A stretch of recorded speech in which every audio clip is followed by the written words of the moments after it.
අපේ මරණෙදි අපේ ළඟ හිටියා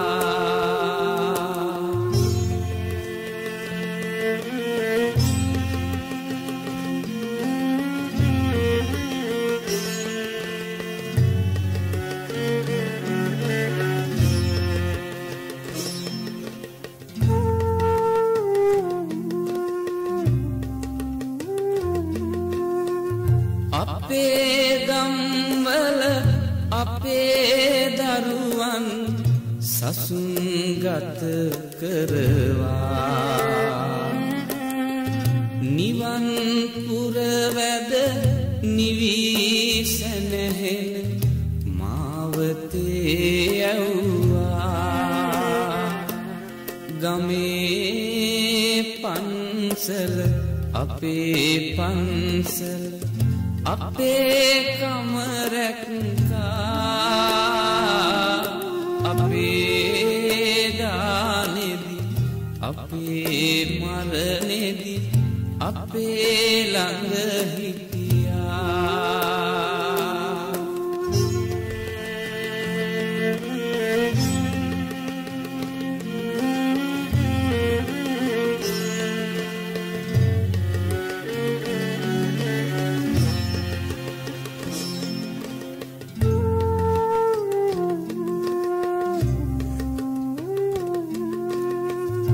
අපේ ජාතිය අපේ ආගම අපේ බව කිව්වා අපේ දෙස බස අපේ පන්සල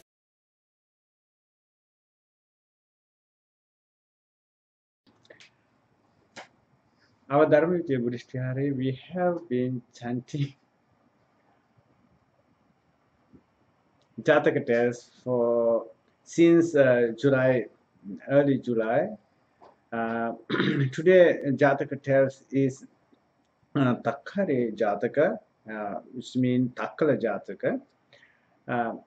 Today is sponsored by Han Nguyen and Beishley, who wishes to share this meritorious deed with their parents, relatives, friends, all beings, and with the dearly departed. Now I am going to tell today Jataka tells Sinhala essence. Okay, here we go. Subha Sandhyawa. Ada mama oyatanta විස්තර කරන්න සූදානම් වෙන්නේ තක්කල ජාතකය. තක්කල ජාතකය අද අනුග්‍රහය දක්වන්නේ Han Nguyen සහ බේෂ්ලේ කියන මහත්මයරු. අද ජාතකය ලෞතර බුදුරජාණන් වහන්සේ ජේතවනාරාමේ වැඩවසන සමයේ උන්වහන්සේ එක්තරා කෙලිමි පුත්‍රයෙක් අරබෙහ තමයි මෙම ජාතක කතාව දේශනා කරන්නට යෙදුනේ. උන්වහන්සේගේ නිතරම බණහන එක් ගැමි පුත්‍රයෙක් හිටියා. මේ පුත්‍රයා තමන්ගේ පියාණන්ට බොහොම ආදරෙයි. මේ තාත්තට දරුවෝ ගණනාවක් සිටියත් ඒ සියලුම දෙනා තාත්තා මැරෙන්න සූදානම් වෙන මොහොතේ තමන්ට කරන්න පුළුවන් සියලුම ආධාර උපකාර ඒ වගේම ගුරුහරුකම් ඒ වගේම බෙහෙත් ආදිය මේ සියල්ලෙන්ම පරිපූර්ණකව තාත්තට සලකන්න යෙදුණා. නමුත් මේ බාලම පුත්‍රයා හිටියා. මේ බාලම පුත්‍රයා කසාදයක්වත් කරගන්න නැතුව තමන්ගේ තාත්තට සලකනවා. ඉතින් මේ තාත්තට සලකනකොට තාත්තා කල්පනා කරනවා මොකද්ද මේ වැඩි තේරුම මේ පුතා අඩුම ගානේ කසාදයක්වත් බැඳගන්න නැතුව මට මේ සලකන එකෙන් මේ තනත්තර කරන්නේ ලොකුම අපරාධයක් ලොකුම විනාශයක්. මෙහෙම කල්පනා කරලා තාත්තා තමන්ගේ පුතාට කියනවා පුත්‍රයාණනි බාල පුතේ ඔබ කසාදයක් කරගන්න. කසාදයක් කරගත්තේ නැත්නම් මට කරන ගෞරවයක් නොවන්නට පුළුවන්. ඒ නිසා අනිවාර්යෙන් කසාදයක් කරගන්න. එවිට තමයි මට නිවි සැනසille මැරෙන්න පුළුවන්. මෙහෙම කියලා තාත්තම පණිවිඩ යවලා ලස්සන ගෑනු කෙනෙක් ගෙනල්ලා පුතාට සරණ පාවා දෙනවා. ස්ත්‍රියත් බොහොම හොඳයි මේ ලේලිය තමන්ගේ මාමට කෑමෙන් බීමෙන් ඇඳුමෙන් පැළඳුමෙන් උපසත්කාරයෙන් මේ සියල්ලක්ම අංශු මාත්‍රයකවත් අඩුවක් නොකර තාත්තට සලකනවා. පුත්‍රයාට බොහොම සතුටුයි. පුතත් තමන්ට ලැබෙන සියල්ලක්ම ධන ධාන්‍යද මුතු මැණික් රත්තරන් මේ සියල්ලෙන්ම තමන්ගේ බිරිඳගේ අතට තමයි දෙන්නේ. සියල්ලෙන්ම සංග්‍රහ කරනවා. බිරිඳත් ඒ වගේ තමන්ගේ මාමණ්ඩිට එන්න එහෙම නැත්නම් ස්වාමි පුරුෂයාගේ තාත්තට බොහොම හොඳට සලකනවා. මෙහෙම ටික කාලයක් යනකොට අර මාමණ්ඩියත් ලේලියත් අතර පුංචි විරසකයක් ඇති වෙලා ලේලියට බොහොම කලකිරීමක් ඇති වෙනවා. මේ ලේලිය මොකද කරන්නේ? එදා පටන් තමන්ගේ ස්වාමි පුරුෂයාගෙන් අහනවා මේ තමන් වෙන ගෙදරකට යන්න මාමණ්ඩියේ නැති තැනකට ස්වාමි පුරුෂයාකට කැමති වෙන්නේ නැහැ. ඊළඟට කියනවා ස්වාමි පුරුෂයාද වැදගත් තමන්ද වැදගත්. එහෙම කිව්වට පස්සේ මිනිස්සයා කියනවා ඒක වැඩක් නැහැ තාත්තා තමයි මට වැදගත් කියලා කිව්වට පස්සේ නැවත බොහොම කරදර කරලා ඊට පස්සේ මේ මිනිස්සයා කියනවා මම කොහොමද මිනිහෙක්ව එකපාරට මරන්නේ එකපාරට වෙන තැනකට ගිහිල්ලා දාන්නේ. එහෙම මට කරන්න බෑ. ඒ අවස්ථාවේදී මේ බිරිඳ කියනවා තමන්ගේ ස්වාමි පුරුෂයාට එහෙමනම් මම කියන විදිහට කරන්න කියලා කියන සූදානම් වෙනකොට මේ මනුස්සයාට හොඳටම කේන්ති යනවා. කේන්ති කියලා පෙර භවයේ පුරුද්දට දෝ වන්දා ගෑණිට කියන උඹ ඵලයන් මම වෙන ගෑණියෙක් කියන උඹ ගියොත් මගේ තාත්තා මට වටිනවා. ඒ වුණාට පස්සේ ආයි මේ ගෑණි කියන්නේ එනවා එහෙනම් මාව අතාරලා තාත්තව තියාගනින් කියලා. ඊට පස්සේ මෙයා හොඳටම ගහලා පන්නන්න හදනකොට ගෑණි වරද වටහාගෙන නැවතත් තමන්ගේ තාත්තට මේ මාමණ්ඩියට සලකන්න පොරොන්දු වෙලා සලකනවා. ඉතින් මේ මිනිස්සයා එදා අහවස ලෞතර බුදුරජාණන් වහන්සේ මුණ ගැහෙන්නේ යනකොට බුදුරජාණන් වහන්සේ මේ මිනිස්සයාගෙන් අහනවා බොහොම කාලෙකින් ඔබතුමා ජේතවනාරාමයට ආවේ නැහැ. මොකද්ද ගැටලුව? මොකද්ද ප්‍රශ්නේ? ඒ අවස්ථාවේදී අර කෙලිමි පුත්‍රයා ලෞතර බුදුරජාණන් වහන්සේට කියනවා අනේ බුදුරජාණන් වහන්සේ මගේ මේ ගෑණි මෙන්න මේ විදිහට මගේ තාත්තට මේ විදිහට කරා මම ඉතින් මේ විදිහට තමයි එයාට දඬුවම් ලබා දුන්නේ. ඒ අවස්ථාවේදී ලෞතර බුදුරජාණන් වහන්සේ පෙර භවයේ කතාව සිහිපත් කරමින් මෙහෙම දේශනා කරනවා සත්‍යවිරිදි වියේ මම දුන්න උපදේශය ඔබතුමා අනුගමනය කරපු නිසා පෙර භවයේදී අකුසලයක් පියා මරණ අකුසලයේ කරගත්තේ නැහැ. ඒක තමන්ගේ සිත තුළ තිබිලා මේ භවයේ ඒ අකුසලයට ඉඩක්වත් දුන්නේ නැහැ කියලා. අනේ ඒ අවස්ථාවේදී අර කෙලිමි පුත්‍රයා ලෞතර බුදුරජාණන් වහන්සේගෙන් වැඳ වැටිලා ඉල්ලනවා මෙහෙම අනේ බුදුරජාණන් වහන්සේ මේ ජාතකයේ පෙර භවයේ කොහොම දුන්නේ කියලා අපිට දේශනා කරවදාරන්න. ඔන්න බුදුරජාණන් වහන්සේ අර කෙලිමි පුත්‍රයාට තම පෙර භවයේ ජාතක කතාව දේශනා කරනවා. ඒ කතාවත් පාදක වෙන්නේ බර්ණස් නුවර බ්‍රහ්මදත්ත කියන රජුරෝ වැඩ වාසය කරන යුගයේ එක්තරා කෙලිමි පුත්‍රයෙක් වශයෙන් මේ පුත්‍රයා ඉපදිලා තියෙනවා. ඒ ඉපදුණු අවස්ථාවේදී කෙලිමි පුත්‍රයා පෙර කතාව පරිදිම තමන්ගේ පියාණන් වහන්සේට බොහෝම ආදරයෙන් කරුණාවෙන් සලකනවා. මේ සලකන තරුණයාට පියාගේ පෙරත්ත පරිදි එක් කාන්තාවක් සරණ පාවලා දෙනවා. මේ සරණ පාවලා දුන්න කාන්තාව මොකද කරන්නේ? මාමණ්ඩියත් එක්ක බොහොම හොඳින් ඉඳලා කලකිරිලා ටික කලකින් මේ මාමණ්ඩියව ගෙයින් එළියට පන්නන්නේ කොහොමද කියන හැඟීම තමන්ගේ සිත් තුළ වර්ධනය කරගන්න. එහෙම කරලා ස්වාමි පුරුෂයාට කියනවා තමන්ගේ සෙම් සොටු තියෙන දේවල් අර පියාණන් වහන්සේගේ ගේ හැමතැනම විසිරෝලා ස්වාමි පුරුෂයාට කියනවා ස්වාමීනි ඔබගේ පියාණන් වහන්සේ මේ ගෙදර බොහොම හැඩි කරනවා. එහෙම නැත්නම් අපිරිසුදු කරනවා.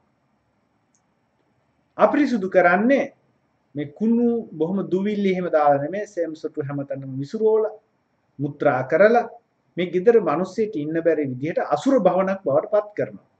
මේකට ඔබතුමා පිළිතුරක් දෙන්න. ඒ අවස්ථාවේදී අර කෙල්ලි පුත්‍රයා තමන්ගේ බිරිඳට කියනවා ප්‍රියාවිය මේ මගේ තාත්තා. ඒ නිසා තව ටිකක් කරුණාවෙන් කල්පනා කරන්න. මේ ගැහණිය එතනින් පසුබට වෙන්නේ නැහැ. තව තවත් මේක දවස පුරා දවස ගානේ අර මිනිස්සයාට කරදර කරනවා, පෙරැත්ත කරනවා. අවසානයේදී මේ ගැහණිය කියනවා අපි දෙන්නගෙන් එක්කෙනෙක් තෝරගන්න. තාත්තවද මමද? මමද තාත්තද? තාත්තව තියාගෙන මාව එළියට යවනවද? මාව තියාගෙන තාත්තව එළියට යවනවද? මෙහෙම කියලා තීරණයක් ගන්න කිව්වට පස්සේ අර කෙල්ලි පුත්‍රයා බොහොම අසරණ වෙනවා. ඒ වෙනකොට අවුරුදු 7ක දරුවෙකුත් ඉන්න පවුලක්. ඒ අවස්ථාවේදී මේ මිනිසයා බිරිඳට කියනවා ප්‍රියාවිය මට නිකම්ම මිනිසෙක්ව මරන්න බෑ. මට නිකම්ම මිනිහක් මරන්න බෑ. එහෙමනම් මට මේකට පිළියමක් ඕනේ. එවිට අර කාන්තාව කියනවා තාත්තව ණයකාරයෝ එහෙම නැත්නම් ණය දෙන්න මිනිස්සු ණය ලබා ගන්න ආකාරයට ඒ කියන්නේ පෙර මෙම තාත්තා තමන්ගේ මුදල් විවිධ ප්‍රදේශවල කට්ටියට ණයට දීලා තිනවා. ඒ ණය අය කරගන්න ආකාරයෙන් ඔබ තාත්තව රැගෙන ගිහිල්ලා සතර රියන් වලක් සකස් කරලා ඒ සතර රියන් වලෙහි තාත්තව දාලා ඔළුව පොඩි වෙන්න උදැල්ලෙන් ගහලා පස් දාලා වහලා එන්න. මේක තමයි උපදේශ. මේ අවස්ථාවේදී අර ගෙදර හිටපු 7 හැවිරිදි දරුවත් මේ කතාව අහන් ඉන්නා පැත්තකින් අහන් ඉඳලා මොකද කරන්නේ? අපේ තාත්තා ලොකු පවක් කරගන්න හදන්නේ මේක වළක්වන්න ඕනේ කියන හැඟීම ඇතිව සීයා ගාවින් බුදිය ගන්නවා. බුදියගෙන පහුවෙන්ද එකන් යනකොටත් අඬලා පියාත් එක්කම කරත්තේ නැගලා මේ දරුවා මේ ගමන යනවා. යනකොට යන අතරතුරේ මොකක්ද වෙන්නේ කියන බොහොම බුද්ධිමත්ව කල්පනාකාරීව වෙන දේ පිළිබඳව විමසිල්ලෙන් සිටිනවා. කොහරි මගක් දුර ගිහිල්ලා අවසෝනක් ළඟට ඇවිල්ලා අර පුත්‍රයා ඒ කියන්නේ මහලු පියාගේ බොහොම ආදරෙන් ඇතිරෙදි කරපු මහලු පියාගේ පුත්‍රයා ගිහිල්ලා වලක් සාරන්න පටන් ගන්නවා. 7 හැවිරිදි දරුවත් ඇවිල්ලා තාත්තගේ පස්සකින් හිටගෙන අහනවා මොකද්ද තාත්තේ මේ කරන්නේ? මොකද්ද තාත්තේ මේ වලක් හරන්නේ? එතකොට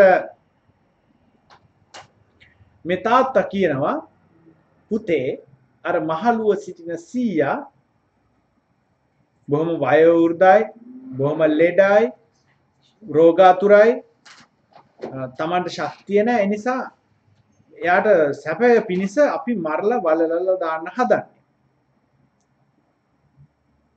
පුත්‍රයා කියනවා බොහොම හොඳයි තාත්තේ. වයසට ගිහිල්ලා වැඩක් කරගන්න බැයි නම් එයාලව මරලා වලලලා දාන එක තමයි හොඳ.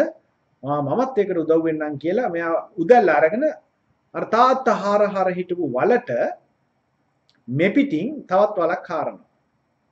තාත්තට පුදුමයි. තාත්තා අහනවා පුතාගෙන් ඇයි පුතේ මේ එක වලක් තිබ්බම ඇති වලවල් දෙකක්.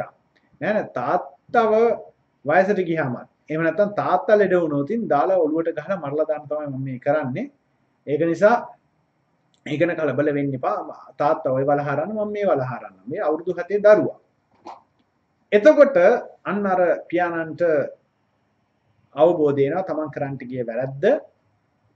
ඒ අවස්ථාවේදී පුතාට කියනවා පුතේ මම මේක තනියෙන් කරපු දෙයක් නෙමෙයි මට අවශ්‍යතාවයක් තිබුණේ නැහැ මගේ තාත්තව මරන්න මෙන්න මේ උඹේ අම්මා තමයි මේ වැඩේ කරේ.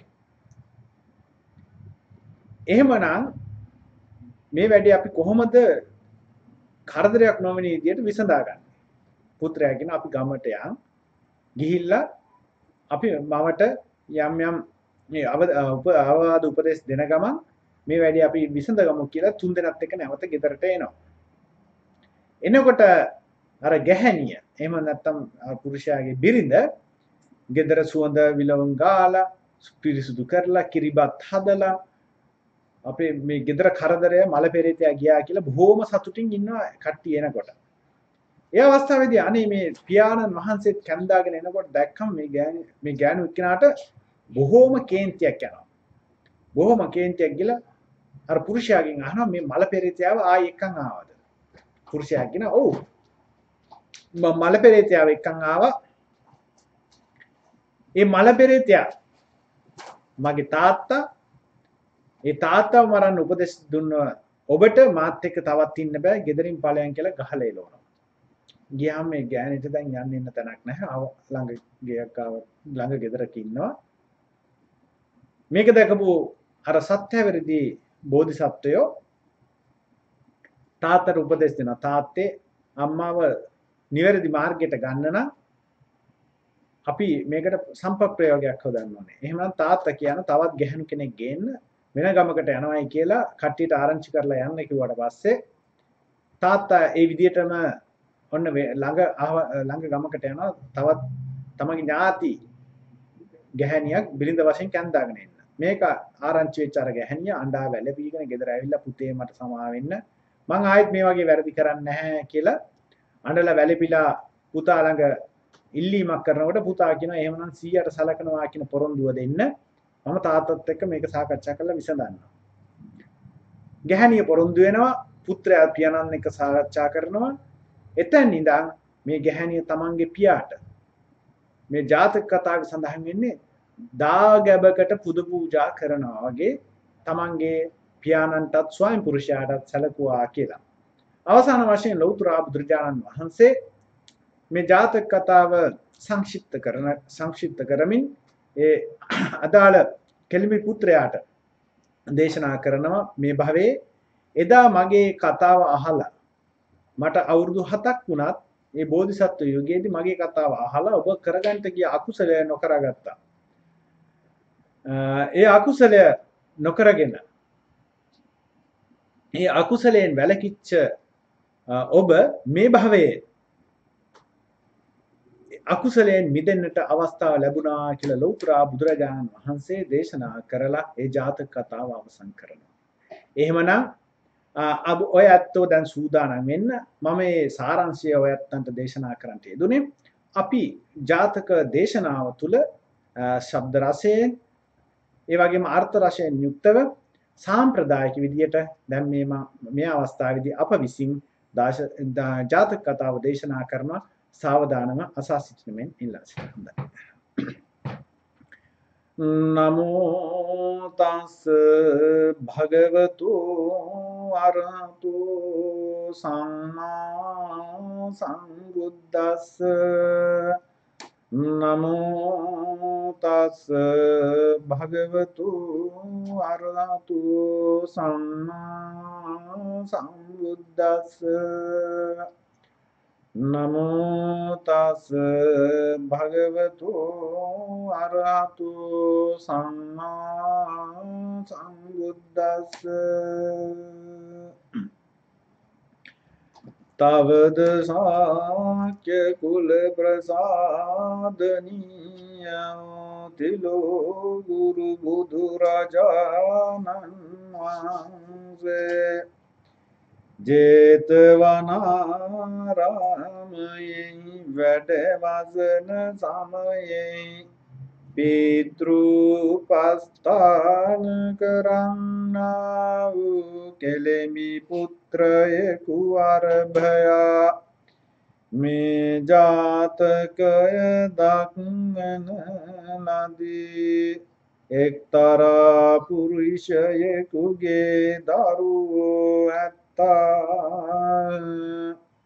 ඇමටම බාල පිරිමි පුතෙක් ඇත්තේ තේය ඔහුගේ මෑණියනුත් සහෝදරනෑයනුත්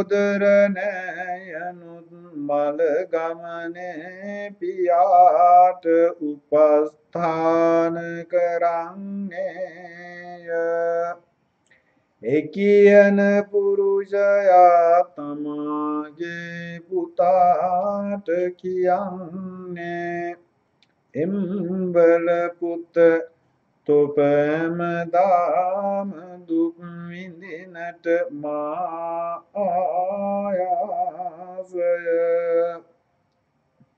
එසේයින් තොපට බිරින්දක් ගෙන එවැයි කීයේය.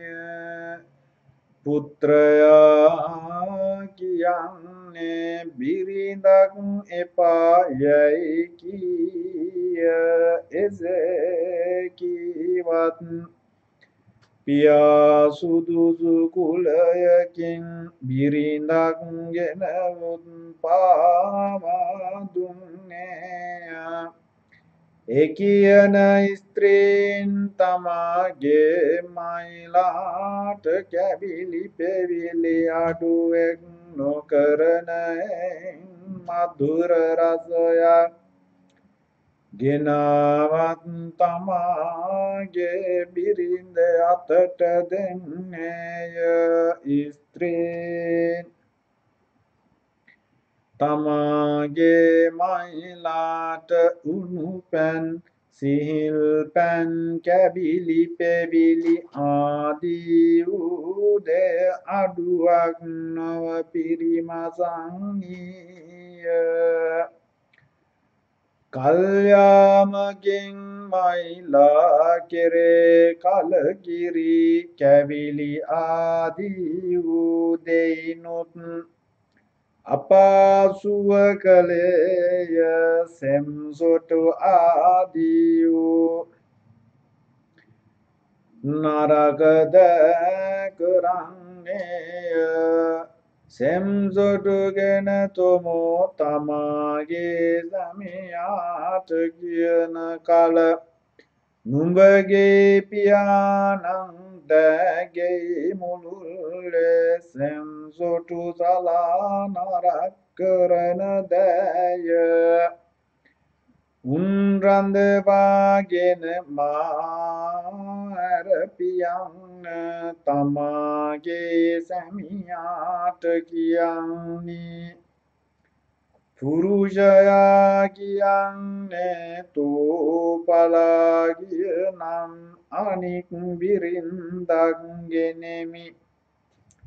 මාගේ පියාණන් දැකුමට යවත්දැයි කෝප කොට කීයේය.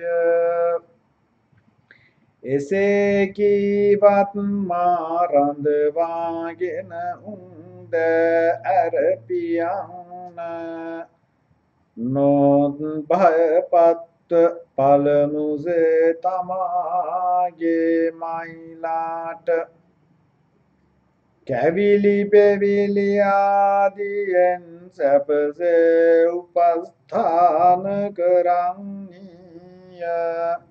පුරුෂතම බිරින්දගේ අඬදබරයෙන් සරුවඥයන් වහන්සේ දකින්ට කීප දවසකින් ගොස් දිට සරුවඥයන් වහන්සේ එකියන පුරුෂයා දැක ඇයි පුරුෂය තා කීප දවසක් නොආයේ යැයි විචාරා වදාළ කල්හි තමාගේ බිරින්ද තමාගේ ගෙන්නාරීන්ට කී කතා ප්‍රවෘත්තිය කීයේය.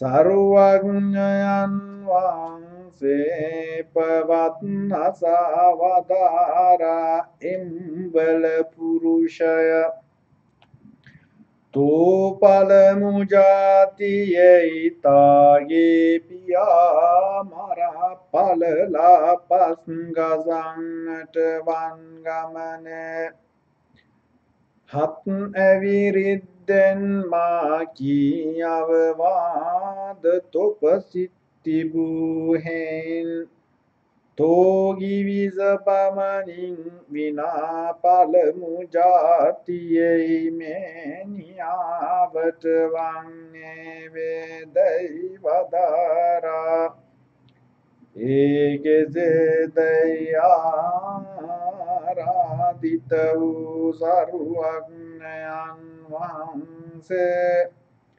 ඉකුත්වත් වදාළසේක.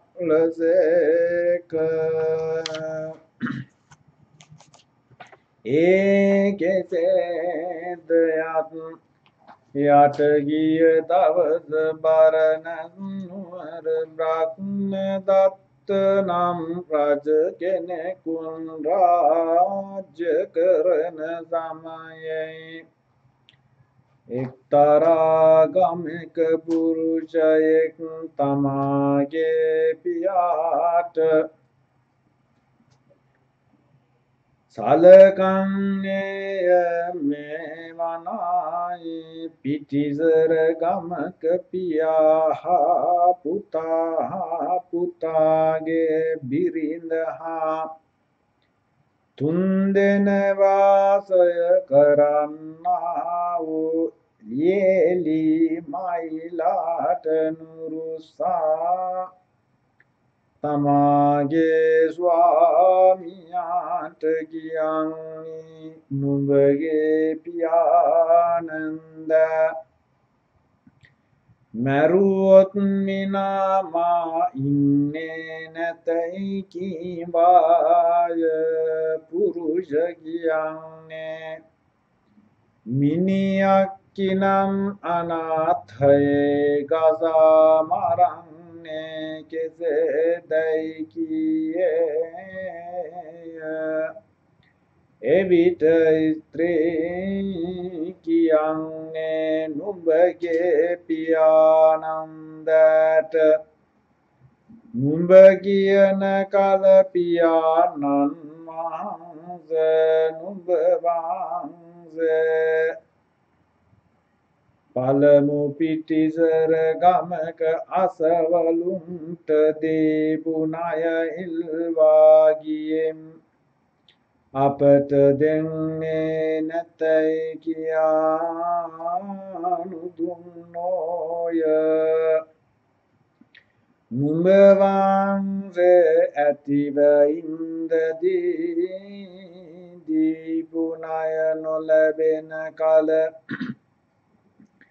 නුඹ වහන්සේ මල කල තමාම නොලබන්නේ වේදැයි රතය කලාගෙන ඒ ණය ඉල්වාගෙන එන්ට යම්මයි කියා ගොසින් අමුසෝනක වලසාරා වලලා පස්වසා ඔළුව තලා මරා පිය එවයි කිය. එකියන කෙළඹි පුත්‍රයාගේ සත් ඇවිරිදි පුතෙක් ඇත.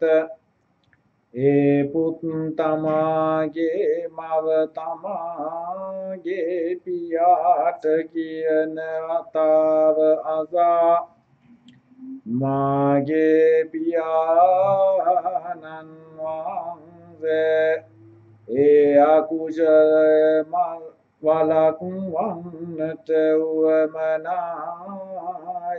සිතා තමාගේ මුත්තනුවන් මරන්නට උත්සාහ කරන උන් දැක මුත්තනුවන් වහන්සේ එක්ක එදාර වැඩහොත්තේය. පසුවදායි කියන පුරුෂ තමාගේ බිරින්දකී සැටියේ තමා පියා රථයක ලාගෙන යන්ත වන එවිට එකියන පුතා රඳවන්ට කීවත් නොරඳා රථය නැගී තුන් දෙන නික්මුණා. අමුසොහොන සමීපයට ගොස් පුතණුවන්නා පියාණන් රථයේ ඉන්දදී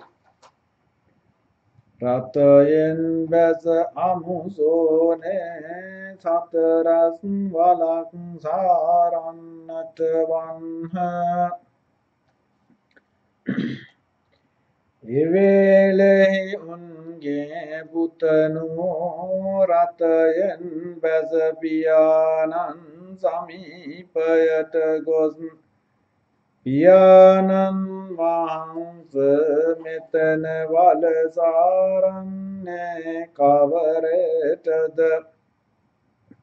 මෙතන පෙනෙන්නා වූ කටු අලවැල් ආල ආදී වූ දෙයින් පෙනෙන දෙයක් නැත. වලසාරන්නේ කවරටදයි විචාලේය. එවිට පුරුෂ කියන්නේ එම්බල පුත මා පියාණන් වහන්සේ ලෙඩ දුක් ඇතිව ඉතා දුර්වලව ගියසේක.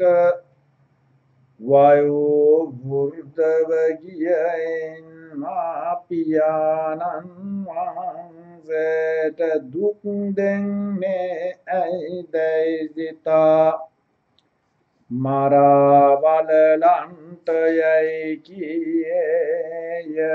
එවිට කුමාර පියාණන් වහන්සේ නුඹ වහන්සේ සිතූ සිතුවිල්ල යහපත් නොවේ කියා පියාණන් අත තිබූ උදැල්ල අරගෙන තුමෝත් වලක් සාරන්නට වන්හා.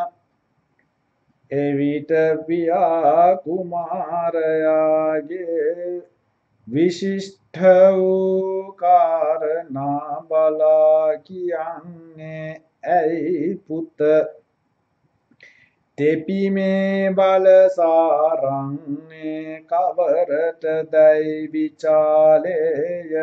එවිට කුමාරයා කියන්නේ ඇයි පියාණන් වහන්සේ දරුවෝ දෙමව්පියන් කොටගෙන එන චාරිත්‍ර කරන්ට උවමනා වේද? නුඹ වහන්සේගේ පියාණන් මරා වලලන්ට වලසාරන කල නුඹ වහන්සේ ඔබලත් වූ කලවලලන්දැයි මම වලසාරා තිබීමි කීය. එවිට පුරුෂ කුමාරයාට කියන්නේ ඇයි පුත මම සුත ප්‍රේමයෙන් වදාගත් දරුවෝ වේද? මොකම් කලු බස් කියන්නේ කවරදැයි විචාලේය. කුමාර කියන්නේ නුඹ වහන්සේ අවලක්ෂණයක් නිසා මා කීයේ නොවෙයි. නුඹ වහන්සේ මෙලෙස කරන්නා මමත් ඒ ලක්ෂණයකැයි සිතා කෙලෙමි.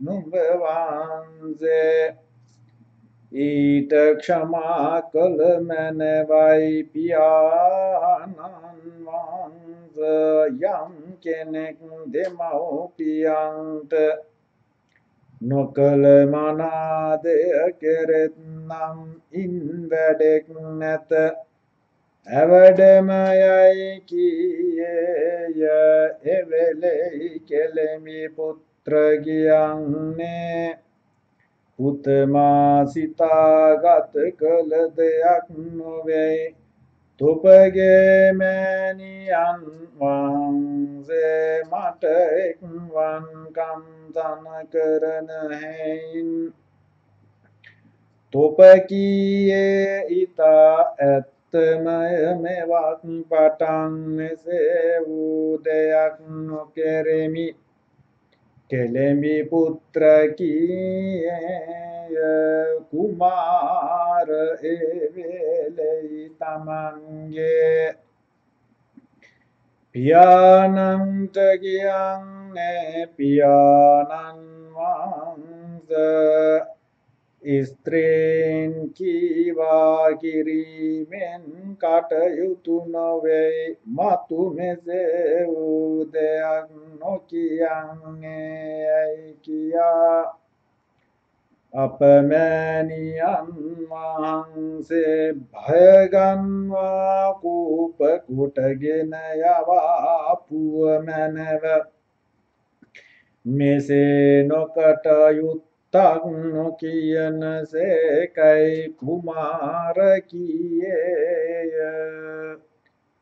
යහපතයි කියා තුන් පියපුතු පියෝ රථයට නැගී ගෙට එන්ට වන්නාය කෙලෙඹි පුත්‍රයාගේ අඹුමාගේ ගොන් අද කාලකන්නී පහව ගියේයයි මහා සමාධියෙන්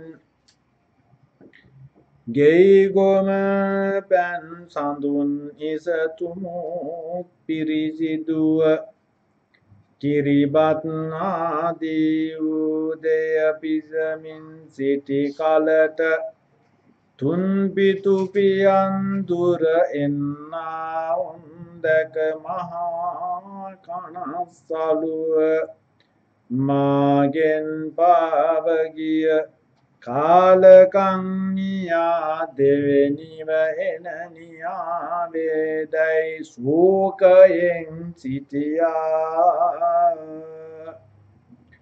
තුන් පිතු පියෝ රථයෙන් බැස පියාණන් හා පුතණුවන් ගෙට යවා රථයේ බැඳි ගොන්ගෙන් උනා රථය එතනම තබා පුරුෂයා ගෙට ආයේය ස්ත්‍රී පුරුෂයා දැක මාගෙන් පහව ගිය කාලකන්නියාගෙනායේ ඇයිදැයි කියා මමගෙන් යමි කියා ස්ත්‍රී කලහ කළාය පුරුෂයා කියන්නේ දුෂ්ට කාලකන්නියති කීවද මාගේ පියාණන් කෙසේ මරා පියම් දැයි කියා ස්ත්‍රියගේ ඉසකේ පත අල්වාගෙන බිම හෙලා අතින් පයින් තලා මාගෙන් පලා යවයි කියා ගෙන්යවා තුන් පිතු පියෝගේ පිස තිබූ කිරිබත් සුදුබත් ආදී වූ දෙයලාගෙන කාලා උන්නාය ස්ත්‍රී ඉවත ගෙයක උන්නීය කුමරතෙම පියාට කියන්නේ පියාණන් වහන්සේ මාගේ මෑණියෝ නුනුනේ නැත උන්වහන්සේ ඉක්මෙන්නේ නුඹ වහන්සේ කියන කලති මට ඇයිද මාගේ මයිලනු කෙනෙක්ගේ දියණි කෙනෙකුන් නැත උන්ගෙනෙන්නට එමි කියා පිරිවරා ගොස් ඉඳ පියා අවමැනව එවිට මාගේ මෑණියන් වහන්සේ ඉක්මනසේ කයිකියා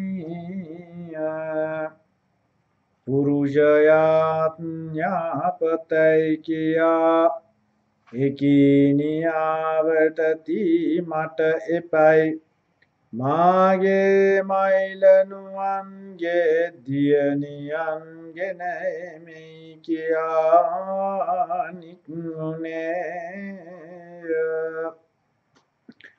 අසල ගෙවල ඇත්තෝ ඒ ස්ත්‍රීට කියන්නේ එම්බල ස්ත්‍රිය තීගේ සැමිති අර අනික් බිරින්දක් ගෙනෙන්ට ගමට ගියේය තීපිසවාගෙන නොකන්නේ යැයි කී ගමනේ ස්ත්‍රීමාත් සෝකයට පැමිණ අනික් මට පිටක් නැත කුමක් කෙරෙම්දෝ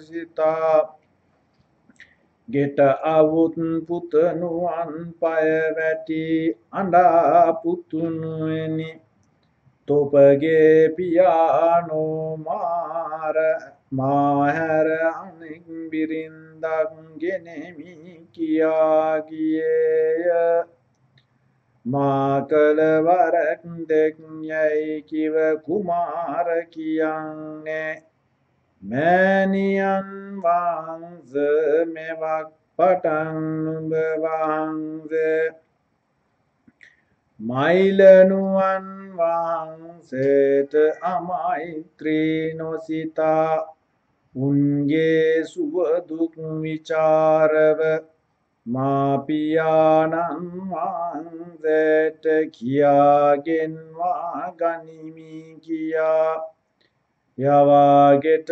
පියාණන් එන්නාදක කුමාර කියන්නේ පියාණන් වහන්ස මෑණියන් වහන්සේ ඉක්ම ගියසේක උන්වහන්සේ ගෙටගෙන්වා ගත මැනවයි කීය කෙළෙමි පුත්‍රයාපතයි තමාගේ බිරින්ද ගෙටගෙනායේය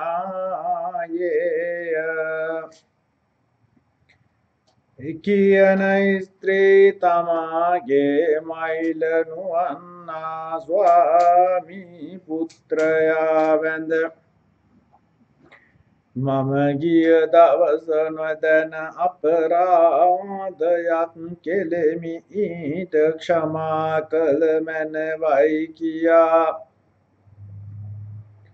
වැඳ ක්ෂමා කරවාගෙන එතැන් පටන් ස්වාමී පුත්‍රයාටත් මයිලනුවන්ටත් දාගැබට පූජා සත්කාර කරන්නාක් මෙන් අඩුවක් නොකොට පෝෂ්‍ය කළේ යැයි වදාරා තක්කල ජාතකය නිමවා වදාළසේක එසමයෙහි පුරුෂයාණන් දැන් මේ පුරුෂයාය එසමයෙහි ස්ත්‍රී නම් දැන් මේ ස්ත්‍රිය එසමයෙහි අවවාදකී කුමාර නම් බුදුවෝ මම්ම වේදයි තමන් වහන්සේ දක්වා වදාළසේක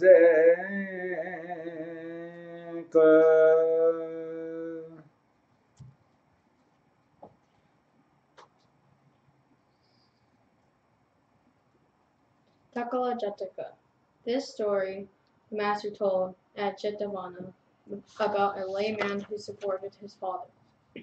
This man, we learn, was reborn in a needy family. After his mother's death, he used to rise up early in the morning and prepare the twigs and water for cleansing the mouth.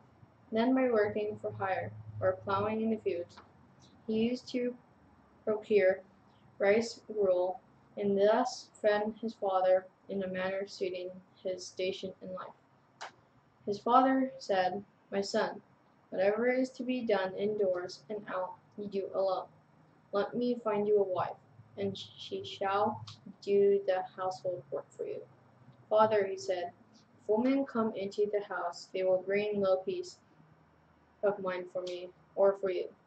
Pray do not dream of such a thing. While you live, I will support you, and when you pass away, I shall know what to do." But the father sent for a girl, much against his son's wish, and she looked after her husband and his father. But a low creature she was. Now her husband was pleased with her for attending upon his father, and whatever he could find to please her, that he brought and gave her. And she presented it to her father-in-law. And there came a time when the woman thought, "Whatever my husband gets, he gives me, but nothing to his father. It is clear that for his father he cares nothing. I must find some way of setting the old man at variance with my husband, and then I shall get him out of the house." So from that time she began to make the water too cold or too hot for him, and the food she salted too much or not at all, and the rice she served up all hard or else soaking wet, and by this kind of thing did all she could to provoke him. Then, when we grew angry, she scolded, "Who can wait on an old creature like this?" she said, and stirred up strife. And all over the ground she would spit and then stir up her husband. "Look there," would she say, "that's our father doing. I am constantly begging him not to do this and that, and he only gets angry. Either your father must leave this house, or I." Then the husband answered, "Lady, you are young, and you can live where you will, but my father is an old man. If you don't like him, you can leave the house." This frightened her. She fell at the old man's feet and craved pardon, promising to do so no more, and began to care for him as before. The worthy layman was so worried at first by her goings on that he omitted visiting the master to hear his discourse. But when she had come to herself again, he went. The master asked why he had not been to hear his preaching for the past 7 or 8 days. The man related that what had happened. "This time," said the master, "you refused to listen to her, and to turn out your father. But in former times you did as she bade. You took him to a cemetery and dug him a pit. At the time when you were about to kill him, I recounted the goodness of parents and held you back from parricide. At that time you listened to me, and by tending your father while he lived, became destined for paradise.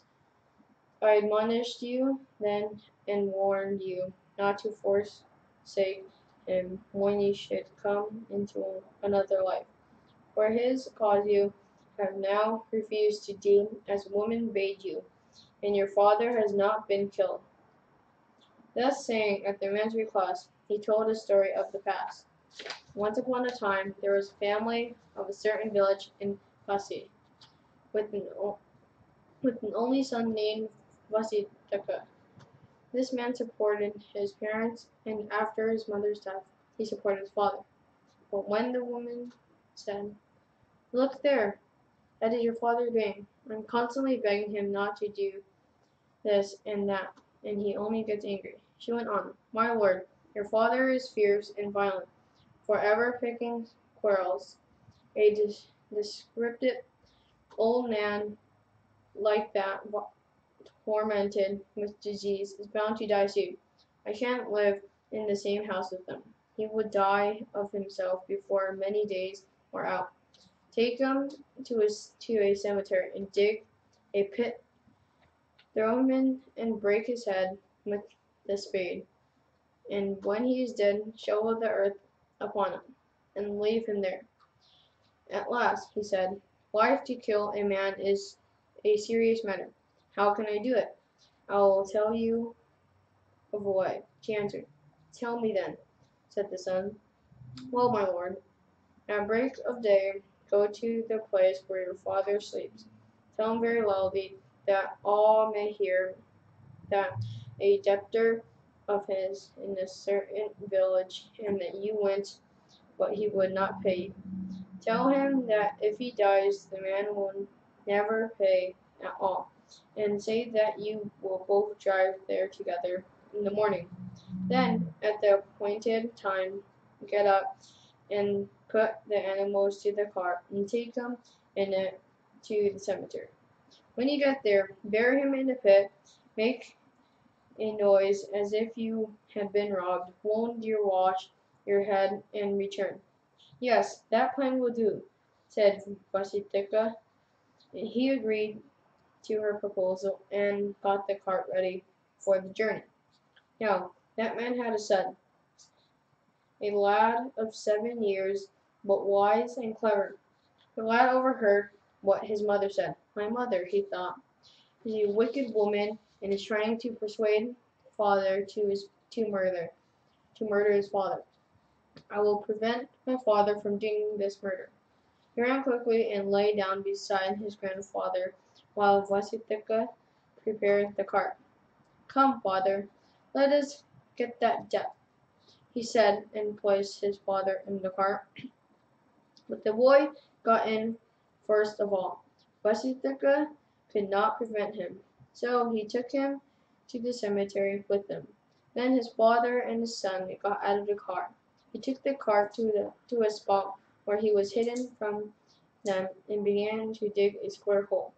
The boy followed him as though ignorant was that what was afoot, opened a conversation by repeating the first stanza.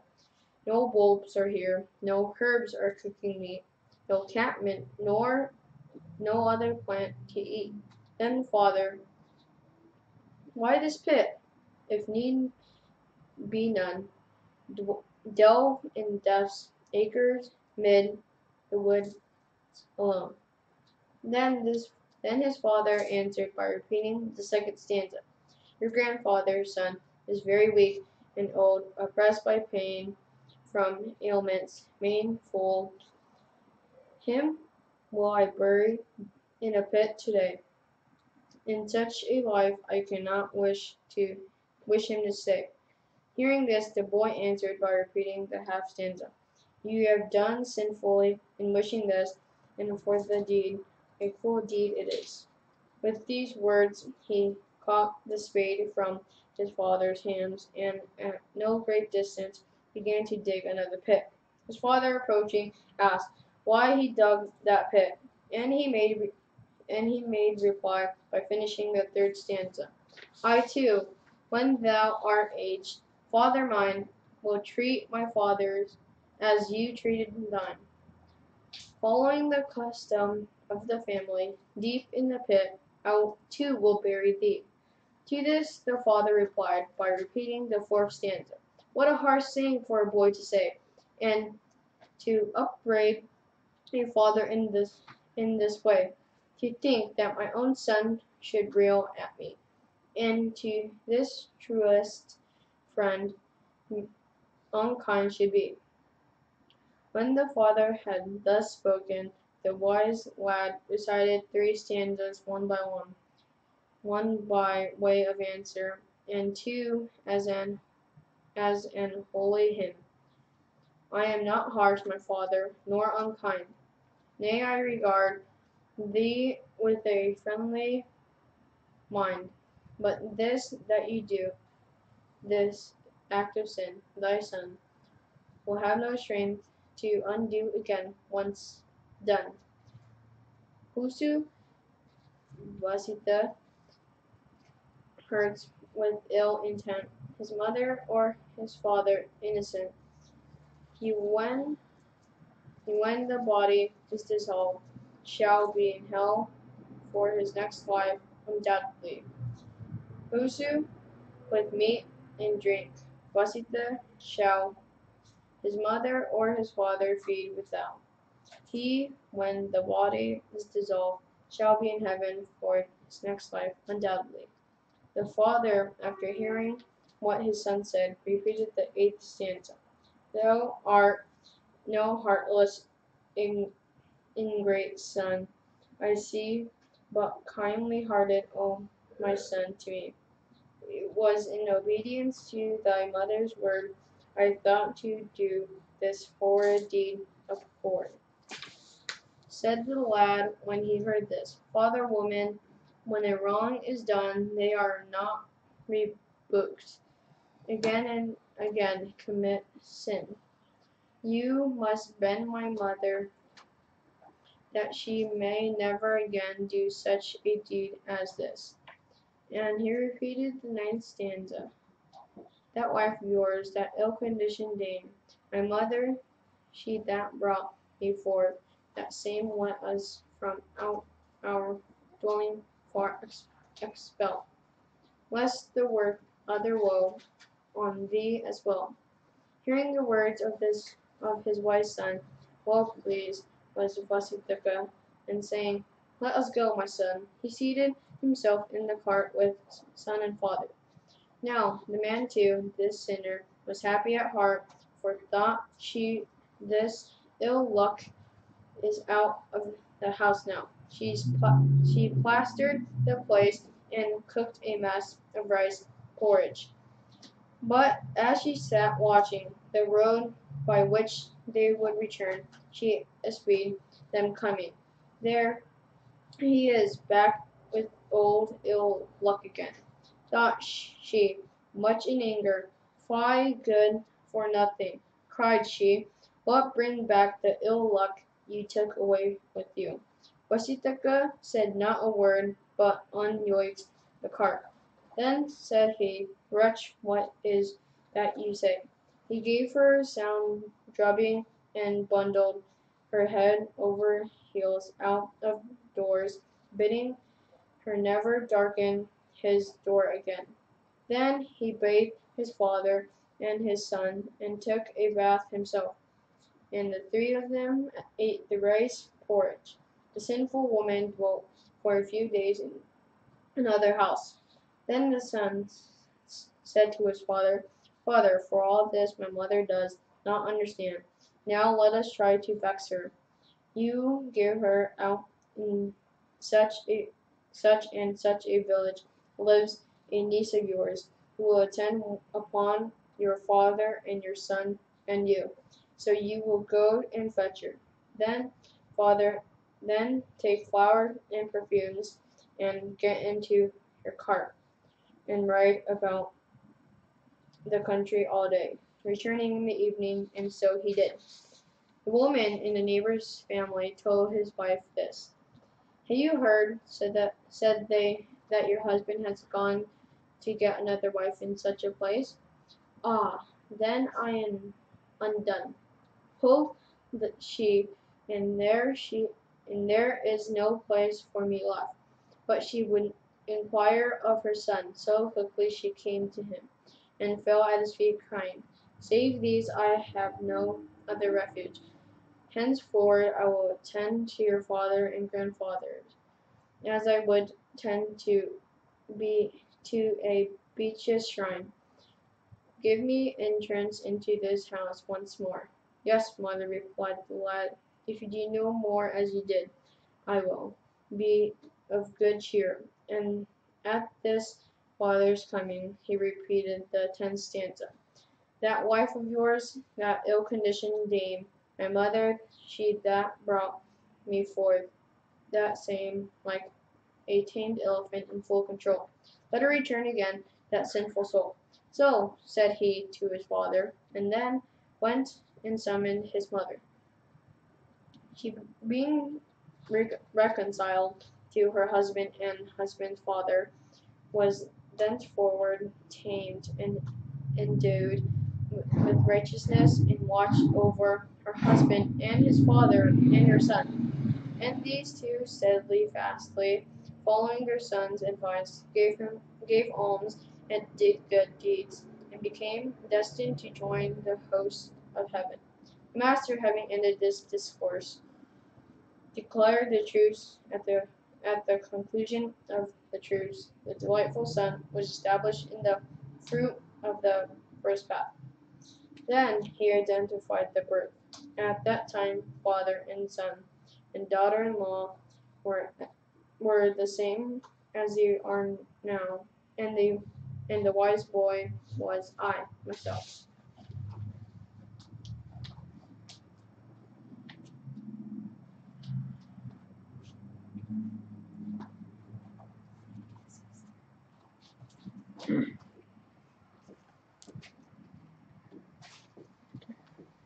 Thank you, Sam. You did great job. And I would like to thank today's sponsors, Han Yuan and Voshla. Also, I would like to thank Vante Dhammaruchi, who gave technical support today. Let this merit go to your relatives. May your relatives be happy by this. May you have good health, long life, and attain Nibbana. By the power of triple gems, may all your hopes and wishes succeed. May all your desire be fulfilled. Also, I would like to invite tomorrow be with us with another wonderful Jataka test. Thank you very much. May the triple gem bless you. Teruvan Saranai. Sadhu, sadhu, sadhu.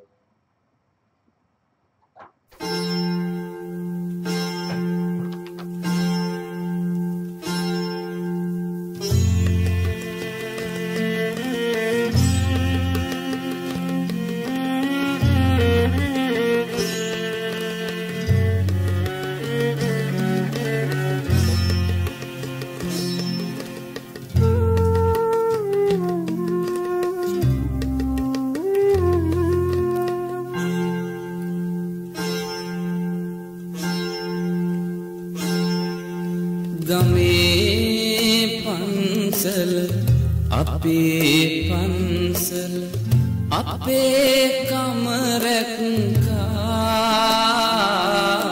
අපේ දානෙදි අපේ මරණෙදි අපේ ළඟ හිටියා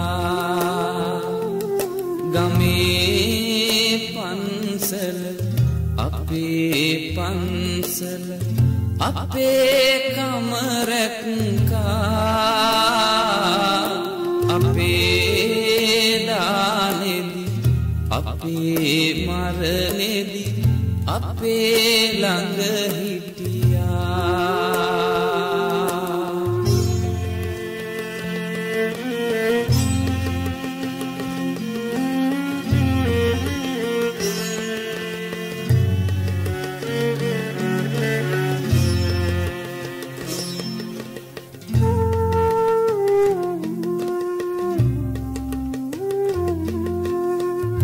අපේ ගම්වල අපේ දරුවන් සසුන්ගත කරවා නිවන් පුරවැද නිවී සැනහෙන මාවතේ යව්වා ගමේ පන්සල අපේ පන්සල අපේ කමරැක්කා